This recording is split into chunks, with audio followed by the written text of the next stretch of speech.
안녕하십니까? 안녕하세요. 서성원입니다.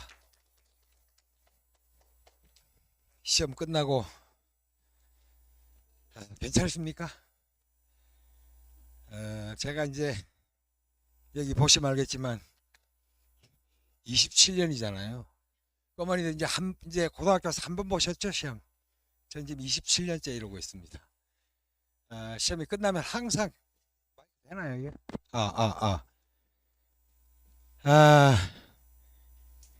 그 시간도 많이 주어지지 않고요. 그 특징하고 그다음에 예년하고 좀 많이 약간 좀 변경사항이 좀 있습니다. 뭐 특히 포함됐다는 거 다 아시죠? 근데 그래서 핵심만 좀 말씀드리고 제가 시험 끝나고 제가 시험 때는 그냥 다 갈아 넣거든요. 모든 거를. 저는 이제 한 학교밖에 안 하니까 한 학교에도 힘드네요. 근데 자 보실까요? 우선 시험 문항을 보시면은 요걸로 볼게요. 선택형입니다. 25문항이고요. 75점이잖아요. 그러니까 그 사답형 문항수가 좀 점수가 좀 줄은 거예요. 그거 다 있을 겁니다. 그 안에. 근데 여기 보면 가만 보세요. 어휘가 2문항 나왔어요. 어법이 3문항 나왔거든요. 합해서 20%예요. 75점 중에 20%죠. 뭐가 많이 나왔어요? 내용 파악이 20문항이죠. 이게 처음입니다. 내용 파악이 20문항이 나온 적이 없어요. 이게 무슨 말씀이냐면 시험 딱 끝나고 처음에 학교에서 돌아왔을 때 아이들 반응이 어쨌죠? 분명히 모든 곳에서 다 힘은 어렵다 그랬는데 굉장히 쉬웠다. 시험 딱 끝나고 난 다음에 학생들 첫 번째 반응이 너무 어렵다고 해서 그런지 너무 쉬웠다. 왜 그러냐? 바로 내용 파악이 80%나 나왔기 때문에 쉬운 거예요. 그래서 자, 이쪽을 즐겁게 풀었어요. 잘 풀었습니다. 근데 요게 이제 희문의 이제 그 본 모습이죠. 시그니처가 여기서 나오는 거예요. 6문항인데 25점이죠. 어법 고치기 2문항. 요 문항 중에 한 문항이 어려웠죠. 그 다음에 또 하나는 문장 변형 내문항. 요거는 뭐 휘문의 이때까지 말하자면 시그니처예요. 그러니까 유형에 대한 변화는 요게 이제 선생님들 그 A, B, C, D 네 분이 계신데요. 두 분이 A, B 선생님이 주력입니다. 주력인데 한 분은 2023년까지 출제하시고 그 다음에 위로 학년을 올라가셨다가 이번에 새로 내려오셨거든요. 그래서 범위도 리딩 자료 부교재도 22년 3년하고 똑같은 거예요. 근데 그 출제 기조, 그 다음에 작년에 출제하신 선생님 그 두 분의 출제 기조가 거의 똑같았다. 뭐 새로운 유형이 있은 것도 아니고 유행 변화가 있은 것도 아니고 다만 문제가 좀 쉬워진 거는 맞다. 그러나 항상 올해가 중간고사 이렇게 나왔다. 그럼 기말 똑같이 나올 것이냐? 그건 절대 그렇지 않습니다. 이게 지금 어휘가 너무 적어요. 생각보다. 그 다음에 어법도 너무 적습니다. 작년에 이게 엄청 많았거든요. 그러니까 기말은 체감적으로 훨씬 어렵게 느껴질 수 있다. 그렇게 보시고요. 그 다음에 자 등급 변별 문항이 선택형 중에 8, 11, 22 요게 문장 삽입 요게 다 변형입니다. 이게 모두 변형이에요. 그러니까 변형이 안 됐다가 아니고 거의 7문항을 빼고 31문항 가운데 7문항을 빼고는 거의 다 변형이에요. 모두 바꾼 거예요. 그래서 학생들이 변형에 익숙하지 않은 학생은 어려울 수 있었다.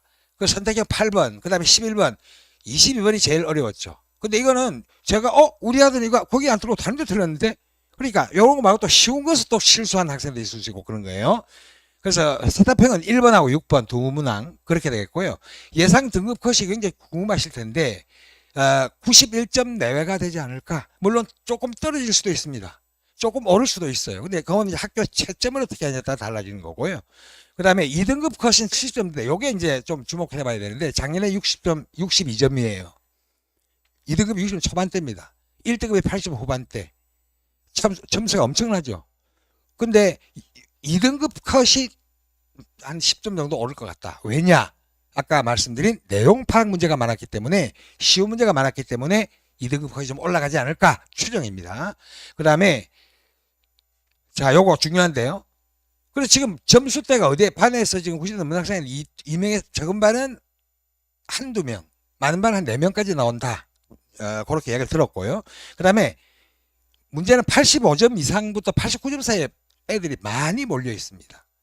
그 무슨 이야기예요? 87, 89 여기에 굉장히 많이 몰려 있다는 것은 등급 간의 이동이 심할 수 있다는 거죠. 기말고사 성적에 따라서. 그래서 그거를 좀 주목해 보시고, 자, 특이사항은 조금 전에 말씀드렸지만, 이거 넘어갈게요. 조금 전에 말씀드렸고요. 그 다음에 이게 뭐 적중, 아마 모든 강사들이 시험 끝나면 다 적중 많이 했다 그럴 거예요. 근데 저는 그 과거 뭐 의미 있는 것이 한 2015년 정도부터 그 지금 출제하시는 분들이 2015에서 2017, 8년 그 사이에 다 한 분은 그보다 더 오래됐고요. 근데 그 기조가, 아까 말씀드린 기조가 큰 변화가 없다. 기조에 큰 변화가 없고, 문장 변형 이런 것들이 많이 나오고, 변형도 기조가 별로 변한 게 없다. 그래서 제가 이제 적중 문제를 보시면, 자, 이거 보세요. 그 타이틀을 보시면 돼요. 클릭 모먼트의 본문에서 의미하는 바, 이게 실제 문제고, 제 문제가 클릭 모먼트, 이거는 제가 내 마음대로 편집한 게 아니고요. 제 자료에서 그대로 따온 겁니다. 그대로 따온 거예요. 여기 저한테 배우는 학생도 있는데, 맞지? 거짓말하면 안 되니까.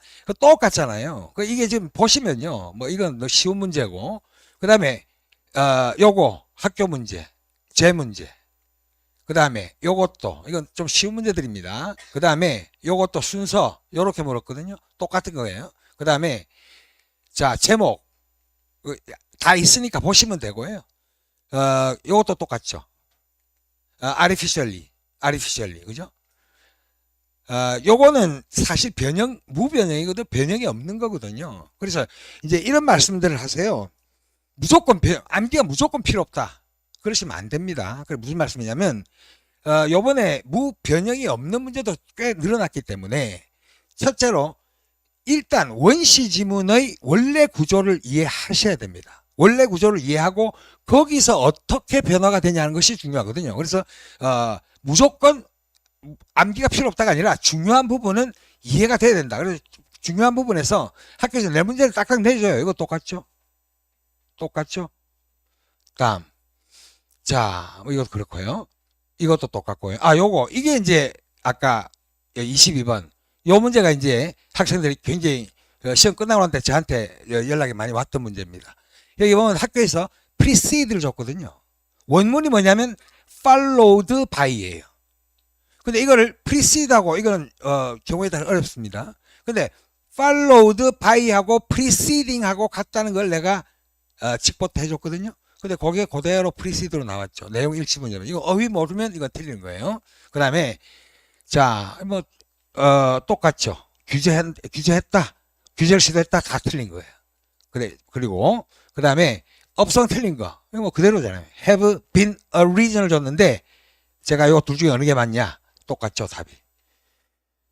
그 다음에 이거 다 똑같은 거고요. 이제 서답형의 문제인데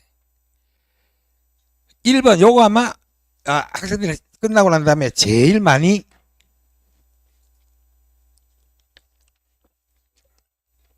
이야기했을 거예요. 1번. 제일 많이 틀린 거. 오답률 1위. 왜?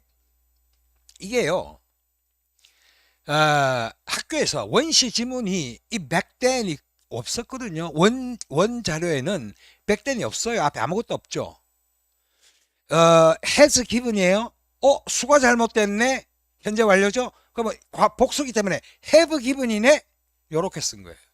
요래서 아마 많이, 특히 상위권 애들 많이 틀렸는데 제가 이거 솔직히 이런 유의 문제는 수십 번, 수백 번 이야기했습니다. 절대 밑줄만 보지 말고 밑줄 앞에 어떤 변화가 있는지 앞뒤에 그거를 반드시 봐야 된다 해서 실무에서도 엄청난 연습을, 비슷한 것도 연습해서 비슷한 것도. 근데 엄청난 연습을 한 거예요. 예를 들어서 요게 단수야. 그래서 단수 동사를 썼거든요. 근데 밑줄하고 요거를 복수로 싹 바꿔놔요. 그런 유형의 문제가 굉장히 많습니다. 실무에서 이거는 그냥 이거는 똑같이 시제가 현재와 이게 얼마나 많이 나오겠습니까? 그러니까 완벽하게 완전히 똑같은 걸 적중할 수는 없고 이거에 대한 이런 변형에 대한 거를 알고 있어야 된다. 기출 유형입니다. 이거는 100% 기출 유형이에요. 누가 출제한지도 제가 알아요. 자, 그 다음에 구와 절 이것도 한 수천 번 했어요. 수천 번. 똑같은 거를 질문도 엄청 막 구와 절 구절 이 상관 개념을 아이들이 잘 몰라요. 그래서 이것도 한 거의 모든 걸 다 하거든요. 이것도 사실은 어려운 문제는 아니다. 그 다음에 이거는 뭐 똑같잖아요. be, present, 1, 2, 3 어형 결정하는 문제죠. 요거 is, 요거 present 똑같죠. 그 다음에 예, 난 둘 중에 하나로 보냈죠. 똑같죠. 그 다음에 4번 요것도 똑같아요. 요 부분이 핵심 부분이 다 똑같고요. 그 다음에 자, 요것도 제일 쉬운 거. 이 변형이 요거 이제 원문이고요. 변형이 하나, 둘, 세 가지인데 극악의 난이도가 맨 마지막 거예요. 근데 학교에서는 제일 쉬운 변형을 택한 거예요, 이번에. 요거. 그 다음에 요거는 서답형 6번은 요것도 학생들한테 시험 끝나고 제일 많이 전화가 왔던 부분이에요. 깜짝 놀랐다. 이게 어머니 이 변형을 맞춘다는 거는 굉장히 힘든 일이에요. 아마 이거는 아무도 맞추지 못했을 거예요. 보세요. 이 학교에서 요거를 이렇게 문장 전환했다 이렇게 내요. 6번에 한 단어 necessary 쓰는 거예요. 근데 제 교재에 똑같이 있습니다. 맞지? 이야기해줘요. 거짓말 큰일 나니까. 맞아 안 맞아? 똑같죠. 그래서 깜짝 놀랐다. 요게 이제 제가 제시한 거는 necessary하고 needed 둘 중, 왜냐하면 조건이 다 달라지니까. 그래서 답이 요거 necessary 한 단어 쓰는 게 답이에요. 저는 두 가지 경우의 수를 줬거든요. 세상에. 그런데 이거를 쓴 학생이 있어요. 왜냐하면 본문에 나온 단어를 그대로 써라 했기 때문에 needed는 본문에 그 단어가 똑같이 나오지는 않아요. 그러니까 요거를 써야 되는데 이 두 가지를 제시했는데 세상에 이거를 쓴 학생이 있다고. 그러니까 제일 아쉬운 게 뭐냐, 우리 정말 가르친 거는 틀리지 말자. 그래서 저도 반성을 많이 합니다. 그래서 이걸 어떻게 할 건가 제가 이제 말씀드릴게요. 그래서 이제 보니까요, 선택형 19문항 중에 15문항이 거의 완벽하게 다 나왔고요. 아마 학교에서 이야기가 많이 되고 있는 것 같아요, 지금. 그 다음에 서답형은 거의 다 똑같다. 심지어는 선생님 학원 복습 테스트 보는 줄 알았어요. 이런 학생도 있었습니다. 그 다음에 아쉬운 점이 이거죠. 상위권, 여기 상위권 학부모들 계시면 상위권은요, 문제가 뭐냐. 제일 문제는 영어 좀 하잖아요. 지식이 많아요. 이거를요, 제가 늘 하나만 돼. 변형 문제에서 어떻게 하냐? 자기의 주관적인 거를 답을 해요. 이게 제일 심해요. 근데 이 희망고등학교 답의 패턴은 우리가 다 두 가지가 있어요. 하나는 서술형이 폐쇄형이 있고 개방형이 있거든요. 폐쇄형은 답이 하나밖에 없습니다. 개방형은 답이 여러 개 될 수 있어요. 왜? 답안지 보시면 이거 있잖아요. 부분 점수 있음. 그게 약간의 개방형이고요. 그 다음에 부분 점수 없음 있죠. 그게 폐쇄형이에요. 근데 자기의 생각을 투영을 해가지고 자기가 막 바꾸려 그래. 내가 절대로 상위권에서 하지 말아야 될 것은, 제발 네가 스스로 막 지문을 바꿔서 하면 창의성에는 도움이 될지 모르겠는데 그게 네 공부하는 데는 시간도 너무 많이 걸리고 오래 걸린다. 그래서 해준 대로 해라.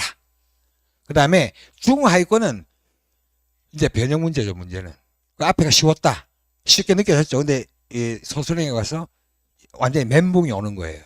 문제는요, 80점대가 굉장히 못한다 아니거든요. 세 문제 딱 틀리면 89점대로 떨어집니다.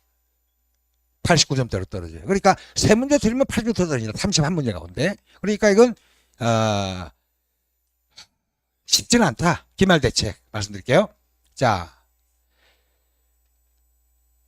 일단 다시 말씀드리는데 변형에만 집중하지 마라. 무변형, 변형 두 가지 다 골고루 공부를 해야 된다. 그 다음에 항상 원시 지문을 충분히 이해해야 그 다음에 변형도 변형을 이해할 수 있다. 그러니까 변형은 이건 암기가 아니라 이해거든요. 그래서 요 메커니즘을 충분히 한 텀 끝나면요 엄청나게 많이 해요. 엄청나게 많이 하거든요. 그래서 요거에 대한 실력, 이게 영어 실력입니다. 근본적으로. 그 다음에 내가 제가 말했죠. 상위권은 중하위권은 변형 문제에 대한 적응. 이거 진짜 중요합니다. 요거고. 그 다음에 상위권들은 주관적 사고 배격하는 거. 그 다음에 그래서 학원에서 적어도 거의 다 비슷하게 나올 텐데 또 가르친 거는 틀리지 않아야 되겠다. 그래서 이 클리닉을 저는 조교가 클리닉은 절대로 시키지 않습니다. 우리는 선생님이 저하고 최기현 선생님 아마 지금 다니고 계신 분은 간혹 전화도 받으실 거예요. 최기현 선생님이라고 계시고 그 다음에 최인성 선생님이라고 계신데 최인성 선생님은 지금 현재 과학고등학교에서 세종과고 영어 내신을 하고 계신 분이고요. 최기현 선생님은 완전 베테랑입니다. 그러니까 실력이 보통 분이 아니세요. 그래서 요번에 이제 듣기 문제 이 클리닉 선생님이 듣기 문제를 구성을 하셨는데 듣기 문제도 비슷한 게 다 나왔어요. 듣기 문제도. 왜냐하면 교과 내용하고 연계된 듣기를 낸다 그랬거든요. 비슷한 게 많이 나왔다. 그래서 직접 세 사람이 나누어서 저도 하루만 하는 게 아니라 제가 이틀 풀을 합니다. 이틀 하는데 나머지 이제 좀 자기가 좀 떨어진다. 그럼 최인 선생님 이렇게 나누어서 하고 적어도 한 번 학습한 내용을 한 번만 해가지고는 절대 안 됩니다. 그래서 이거를 3번 정도는 반복한다.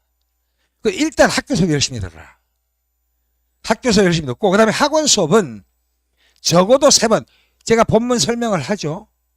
그 다음에 클리닉 하죠. 클리닉도요. 문제 몇 개 주고, 야, 풀어라. 틀린 거 고쳐줄게. 끝. 그게 아니고요. 다시 여기서 문제가 됐던 걸 다시 다 설명을 해줘요, 제가. 거의 한 3, 40분 동안 설명을 해줍니다. 그 전주에 배운 내용을. 한 번 했죠. 2번 했죠. 그 다음에 이걸 실전 모의고사에서 봐요. 3번 했죠. 그 다음에 파이널 총정리. 이번에도 이 파이널 총정리에서 굉장히 자료에서 많이 나왔는데 이 파이널 총정리에서 또 해요. 그러니까 한 번, 2번, 3번, 4번을 하잖아요. 수업만 열심히 쫓아오고 클리닉만 열심히 오면 정말 3등급이라는 등급은 없다. 이걸 제가 자신 있게 말씀드릴 수 있어요. 그 다음에 자, 이게 목적이 뭐죠? 우리가 이제 뒤집기잖아요. 뒤집기. 그죠? 1등급은 당연히 유지를 해야 되고 그 밑에 등급은 뒤집기를 해야 돼. 보시면 정말 이거는 사실 그대로입니다. 105등이 전교 6등, 99등 올라갔죠. 108등이 23등, 50등, 100등 오르는 애들이 그래도 너무 많지는 않지만 그래도 꽤 됩니다. 이게 뭐냐? 이제 크게 말하면 3가지 조합이에요. 하나는 선생, 강사. 저는 클리닉부터 시작해서 처음부터 이게 아시는 분도 계시겠지만 수업에 모든 거를 다 쏟아요. 그 다음에 2번째 학부모님, 3번째 학생 자신. 그러니까 요 3가지 조합만 잘 되면 이 막판 뒤집기 역전 얼마든지 가능하다. 이번에 그리고 또 80점대 많이 몰려있기 때문에 등급 간의 이동이 심할 수 있으니 열심히 하시면 돼요. 그 다음에 잘해도 난이도별로 단계별로 그러니까 반드시 해야 될 필수대로 그러니까 마지막 총정리할 때는 엑기스만 딱 뽑아서 해요. 필수 자료가 있고 추가 자료가 있고 다 나눠줄 거고요. 실전 모의고사는 문제 좋기로 굉장히 정평이 나 있습니다. 이건 제가 직접 전부 다 만들어요. 한 문제도 안 빼고 제가 다 만듭니다. 그래서 요 문제. 그래서 요렇게 하시면 등급 상승 얼마든지 가능하고요. 제가 도와드리겠습니다. 그 다음에 시험지. 만약에 필요하시면 시험지를 가지고 학생한테 우리 그 학원에 신청을 하시면 제가 시간을 잡아서 학생의 약점이 뭐고 네가 왜 어디에서 뭘 잘못해서 틀렸는지 그거를 클리닉을 해드릴 테니까요. 굉장히 좋은 기회입니다. 그래서 그래서 도움을 받은 학생들이 꽤 많습니다. 우리 학원에. 그래서 학원에 신청을 하시면 됩니다. 자, 이상입니다.